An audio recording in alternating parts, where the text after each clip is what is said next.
Hello everyone, welcome to Lucky Education. और आज हम जो टॉपिक डिस्कस करने वाले हैं वो है यूएन इन यूनिपोलर वर्ल्ड। ये वाला जो टॉपिक है आपका पॉलिटिकल साइंस की बुक कंटेम्प्रेरी वर्ल्ड पॉलिटिक्स और चैप्टर नंबर 4 इंटरनेशनल ऑर्गेनाइजेशन में दे रखा है। टॉपिक का नाम अगेन सुन लो, यूएन। यूएन का मतलब यूनाइटेड नेशंस इन यूनिपोलर वर्ल्ड। अब यूनिपोलर वर्ल्ड का मतलब क्या है, ठीक है। ऑल्दो आप अगर शुरू से वीडियोज मेरे देख रहे हैं तो आई एम श्योर आपको दिक्कत नहीं आएगी कि यूनिपोलर क्या है, बाईपोलर क्या है। फिर भी मैं आपकी जानकारी के लिए एक बार हल्का सा आपके बेसिक्स रिवाइज करा देता हूँ, ठीक है। आप सबको पता है वर्ल्ड वॉर फर्स्ट जो हुआ था कब हुआ था, 1914 से 1918 के बीच में। और फिर वर्ल्ड वॉर सेकंड हुआ था आपका 1939 से 1945 के बीच में।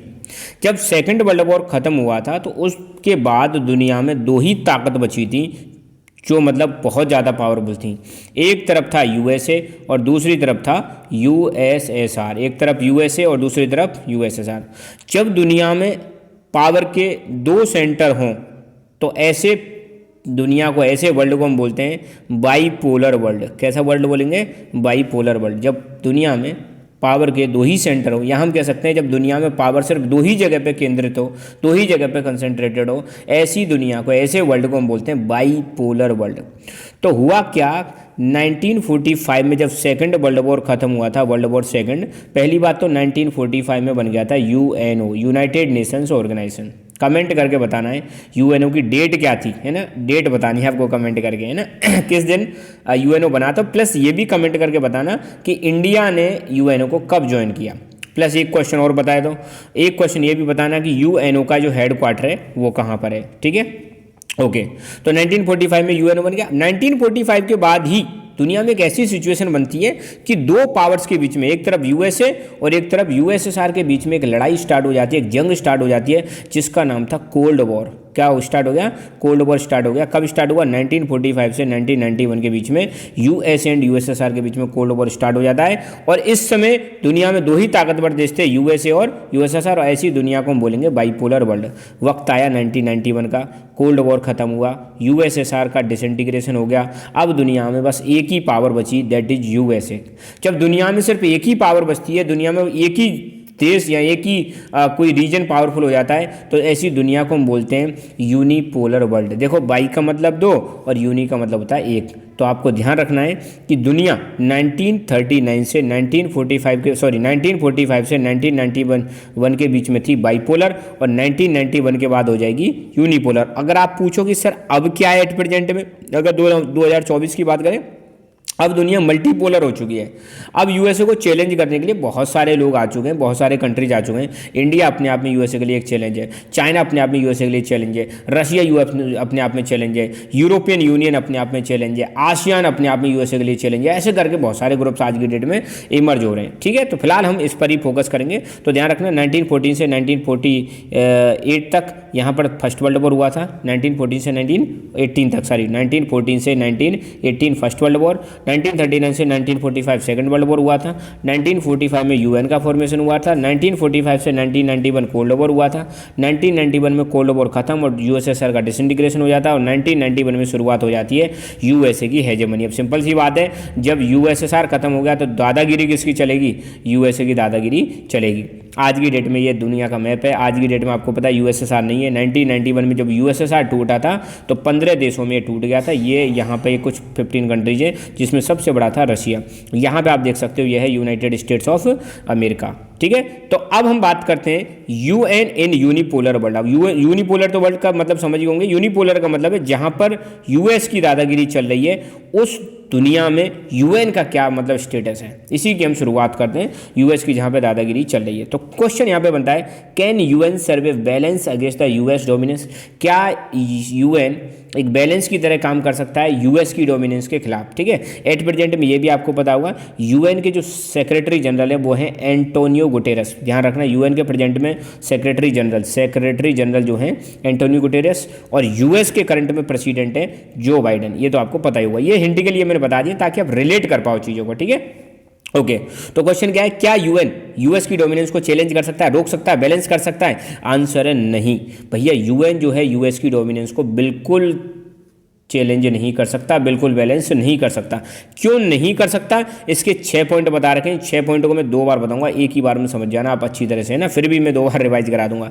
क्यों यूएन यूएस को बैलेंस नहीं कर सकता। पहली बात देखो, जैसे ही यूएसएसआर का डिसइंटीग्रेशन हुआ, जैसे ही यूएसएसआर का डिसइंटीग्रेशन हुआ तो 1991 के बाद यूएसए जो है एकमात्र सुपर पावर बन चुका होता है। और जैसे ही ये सुपर पावर बनने लगा तो इसने इंटरनेशनल ऑर्गेनाइजेशंस को इग्नोर करना स्टार्ट कर दिया, इकोनॉमिकली और मिलिटरली। ध्यान रखना, 1991 आप सबको पता है, कोल्ड वॉर खत्म, यूएसएसआर डिसइंटीग्रेट, तो दुनिया में एक ही ताकत बचती है, यूएसए 1991 के बाद इसने इंटरनेशनल ऑर्गेनाइजेशंस को इग्नोर करना स्टार्ट कर दिया, इकोनॉमिकली और मिलिटरली बहुत ज़्यादा ताकतवर हो गया।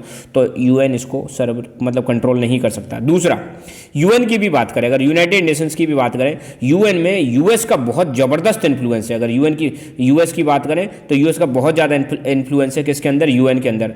क्यों इन्फ्लुएंस है, इसका भी एक रीजन है, क्योंकि यूएसए जो है यूएनओ को बहुत सारा पैसा देता है। इसका जो मतलब जो बजट है, अगर हम यूएन के बजट की बात करें तो यूएन को भी तो भाई पैसा देता है। यूएन में आपको पता है 193 कंट्रीज है, मगर सबसे ज़्यादा पैसा कौन दे रहा है, यूएसए दे रहा है। तो सिंपल सी बात है, जो सबसे ज़्यादा पैसा दे रहा है उसका प्रभाव भी कैसा रहेगा, एकदम सबसे ज़्यादा रहेगा। तो इसका कोई मैच नहीं है इसकी पावर का, किसकी पावर का, फाइनेंशियल पावर। बहुत पैसा है यूएसए के बाद और उसमें देता भी है। तो सिंपल सी बात है, जो पैसा ज़्यादा दे रहा है तो उसका प्रभाव रहेगा। तीसरी बात, यूएन के आपको पता है 6 ऑर्गन है, 6 में से 5 ऑर्गन का हेडक्वार्टर कहाँ पे मिलेगा, यूएसए में ही मिलेगा।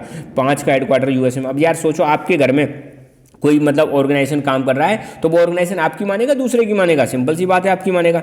तो यहाँ पे इधर का यूएन जो है ऑफिशियली कहाँ पे, यूएसए में, वॉशिंगटन में, है ना मतलब सॉरी यूएसए में, इसलिए वॉशिंगटन को एडिशनल पावर देता है। यहाँ पे वॉशिंगटन का मतलब है यूएसए, इसलिए यूएसए को एडिशनल पावर देता है कि यूएन को इन्फ्लुएंस कर लो भैया, क्योंकि यूएसए की कैपिटल क्या है, वॉशिंगटन। कई बार देश की जगह पे हम किसी उसकी कैपिटल को भी हम यूज कर लेते हैं ना, जैसे इंडिया के लिए विदेशी अखबार जो है न्यू दिल्ली का इस्तेमाल कर लेते हैं कि New Delhi is trying to do this one है ना। न्यू दिल्ली मतलब भारत सरकार की बात कर रहे हैं, यहाँ पे वॉशिंगटन का मतलब है यूएसए की सरकार की बात कर रहे हैं। तो समझ में आ रही है बात। पहला, यूएस 1991 के बाद यूएसए सुपर पावर बन जाता है, मतलब पावर तो था ही मगर अब ओनली सुपर पावर बन चुका है, जिसलिए वो है जो इंटरनेशनल ऑर्गेनाइजेशंस को इग्नोर भी कर सकता है, पावर बहुत बढ़ गई है। दूसरा, यूएन का जो बजट है उसमें सबसे ज़्यादा पैसा कौन देता है, यूएसए देता है, इसलिए भी इसका ज़्यादा प्रभाव है। तीसरा, यूएन की ज़्यादातर ऑफिस कहाँ पर है, यूएन की ज़्यादातर ऑफिस यूएसए में, इसलिए इसको एक एडिशनल पावर मिल जाती है। प्लस आपको देखने को मिलेगा यूएन में बहुत सारे, यूएन की जो ब्यूरोक्रेसी मतलब यहाँ पे जो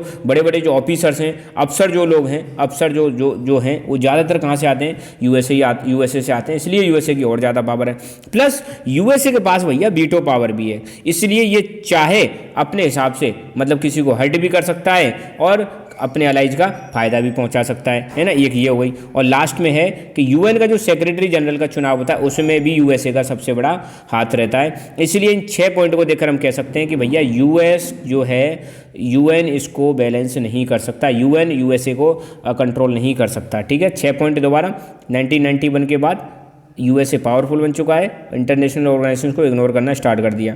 यूएन में सबसे ज़्यादा पैसा कौन देता है, यूएसए, इसलिए इसका ज़्यादा प्रभाव है। जितने भी ऑफिसेस हैं मेनली यूएनओ के ऑफिस कहाँ पे है, यूएसए में, इसलिए एडिशनल पावर मिल जाती है। यूएन की जो ब्यूरोक्रेसी है उसमें अफसर लोग जो हैं ज़्यादातर कहाँ से आते हैं, यूएसए से आते हैं।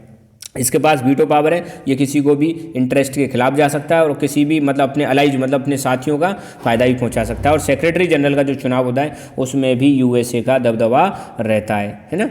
अब ये तो हमने देखी कि यार यूएस जो है इसको मतलब यूएन रोक नहीं सकता, मगर ऐसी बात नहीं है कि यार, अब देखो ये तो हमने देख ली नेगेटिव, अब थोड़ी पॉजिटिव बात देखते हैं। क्या वाकई में मतलब ऐसा है, मतलब कुछ तो मतलब हल्का फुल्का तो उनके पास पावर होगी, किसके पास, यूएन के पास, है ना।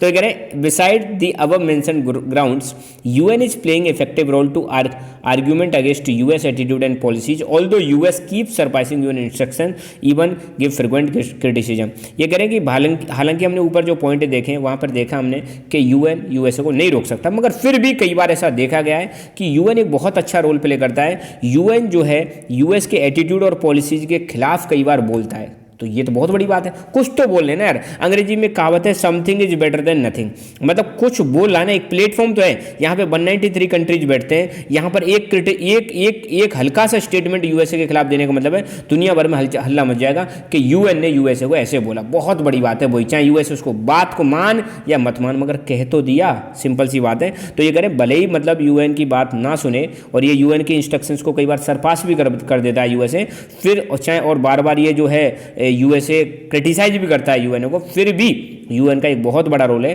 कि इनकी पॉलिसीज और इनके एटीट्यूड पर यूएन कमेंट कर देता है, इतनी बहुत बड़ी बात है। ठीक है, ये पहले प्रेसिडेंट हैं यूएसए के डोनाल्ड ट्रंप ने एक बार बोल दिया था कि हम भैया पेरिस क्लाइमेट जो एग्रीमेंट हुआ था 2015 में, उसको हम नहीं मानते, कैंसिल कर रहे हैं। अब यार जब यार ऐसा बड़ा देश ऐसा कहेगा तो कैसी बात चलेगी बताओ, है ना। तो इन चीज़ों को हम क्रिटिसाइज कर सकते हैं कि यार यूएस तुम क्या कर रहे हो यार, तुम तो मतलब दुनिया के सबसे ताकतवर देश हो, तुम ऐसी बात करोगे तो दुनिया कैसे मानेगी, है ना। तो यहाँ पर हल्का सा क्रिटिसिज्म कर देना यूएसए का, वही बहुत बड़ी बात है। तो यूएन एटलीस्ट एक मंच प्रोवाइड करा रहा है, यूएन एक फोरम प्रोवाइड करा रहा है जहां पे लोग आके एटलीस्ट यूएसए को क्रिटिसाइज कर सकते हैं। अब वो बात मान ना मान वो यूएसए की मर्जी है।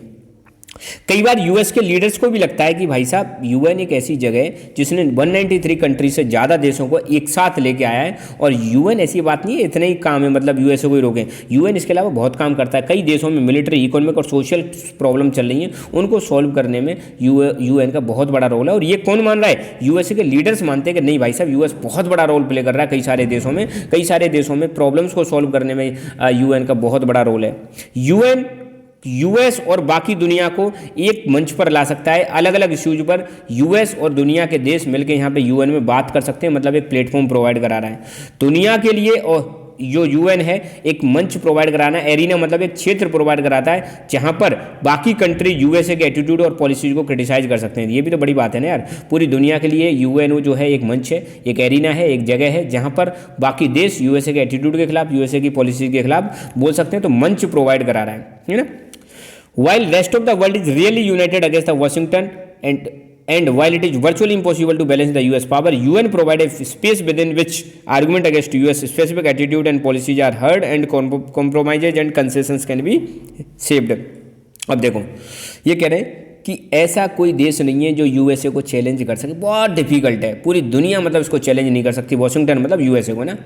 और इम्पॉसिबल है यूएसए को बैलेंस करना, वर्चुअली इम्पॉसिबल है। मगर यूएन एक ऐसी जगह है, यूएन लोगों को एक स्पेस प्रोवाइड कराता है कि भैया आप आओ यहाँ बैठो, आप यहाँ बैठ के क्रिटिसाइज कर दो यूएसए के एटीट्यूड को, यूएसए की पॉलिसीज को यहाँ पर क्रिटिसाइज कर सकते हो और यहाँ पर सुना जाएगा आपकी बात। और आपको पता है UNGA United nation general assembly की हर साल मीटिंग होती है सितंबर के महीने में, अलग अलग देश यहाँ पे आके अपने अपने स्पीच देते हैं। तो भाई एक जगह तो प्रोवाइड करा रहा है, तब तो तुम यहाँ पे क्रिटिसाइज कर सकते हो, अकेले तो तुम कुछ नहीं कर सकते, मगर यूएन आपको जगह देता है, यहाँ पे आप बैठ के यूएसए को क्रिटिसाइज कर सकते हो। तो हम ये नहीं कह सकते कि भाई देखो भले ही UN is a imperfect body but without it world would be worse off. भले ही कह रहे, अब देखो ये कह रहे हैं कि यूएन जो है यूएसए को नहीं रोक पा रहा है। प्लस आज की डेट में आप देखो रशिया यूक्रेन युद्ध चल रहा है, इजराइल फिलिस्तीन वॉर चल रहा है, अब ये यूएन जो है इनको खत्म नहीं कर पा रहा है। तो इसका मतलब इम्परफेक्ट बॉडी है, मगर इनकी अगर ये नहीं रही ना तो दुनिया और ज़्यादा खराब हो जाएगी, क्योंकि बहुत जगह पे यूएन का अच्छा भी काम चल रहा है। यूनाइटेड नेशंस की पीस कीपिंग फोर्सेस अलग अलग जगह पे शांति स्टेब्लिश करने में लग रही हैं। जहाँ पर डिजास्टर आता है वहाँ पे यूएन हेल्प करता है, जहाँ बीमारी फैलती है वहाँ पर यूएन हेल्प कर रहा है। तो यूएन बहुत सारे अच्छे काम कर रहा है, ठीक है, हर जगह पे यूएन मतलब एक रामबाण की तरह काम नहीं कर रहा है। इसके अगर भले ही इम्परफेक्ट बॉडी है, मगर बिना यूएन के दुनिया बहुत ज़्यादा खराब हो जाएगी, ये चीज़ आप ध्यान रखना। So thank you so much, keep learning, keep enjoying and God bless you all.